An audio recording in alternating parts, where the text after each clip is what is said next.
So I was thinking about the first Sonic the Hedgehog movie recently, as you do, when I remembered a different movie, a movie from nearly 20 years ago.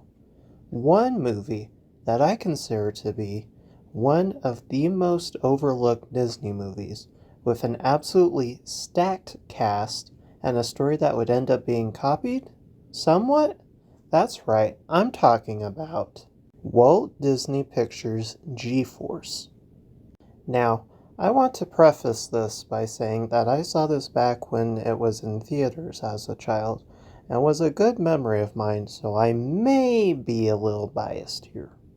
G-Force is a movie released back in 2009, produced by Jerry Bruckheimer Films, producer of films such as the Pirates of the Caribbean films, the National Treasure films, and The Sorcerer's Apprentice. Interesting how many Nick Cage films he's produced. Anyhow, G-Force is a movie that follows a team of rodents on the run from the government who must stop an evil billionaire from taking over the world. Sound familiar? Okay, enough of that for now. G-Force follows Darwin, voiced by Sam Rockwell, in his first of two anthropomorphic animal roles as the leader of a group of guinea pigs who are part of an FBI experiment to genetically create and train mammal agents. Like the spy dolphins, except guinea pigs. Anywho, the experiment is on the brink of shutdown, so the human behind it, Dr. Ben Kendall, played by Zach Galifianakis, sends the guinea pig team, with other members such as Blaster, voiced by Tracy Morgan, Penelope Cruz as Juarez, and, oh, look at that, Nick Cage as a star-nosed mole named Speckles, on a desperate secret mission to infiltrate the mansion of the rich appliance maker Leonard Saber, played by none other than Bill Nighy. The team is looking for a microchip that he has developed, only to stumble upon documents that detail his plan for the end of the world named Clusterstorm. Naturally, the team extract this information and tell their superiors, only to be shut down when the information they extract turns out to be a decoy and threatens the already vulnerable program.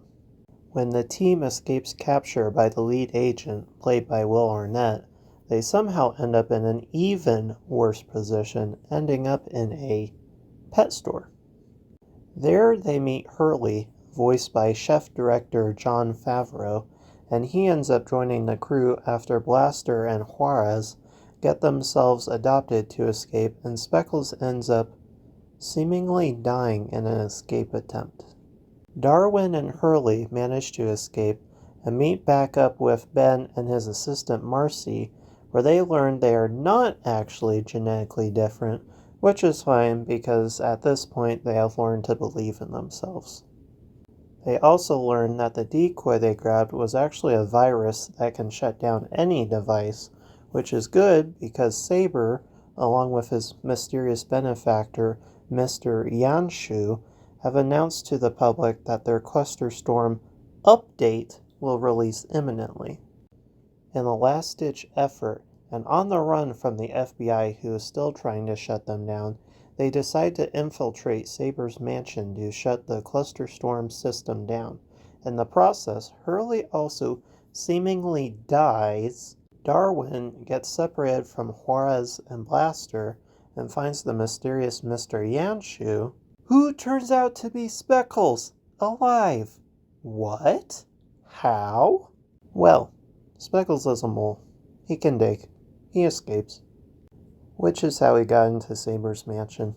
As for him being Yanshu, he reveals his monologue about how because he lost his family, he wants humanity to suffer like he did. Speckles then uses his technical powers to make all of Saber's appliances form a giant robot to suit his purpose.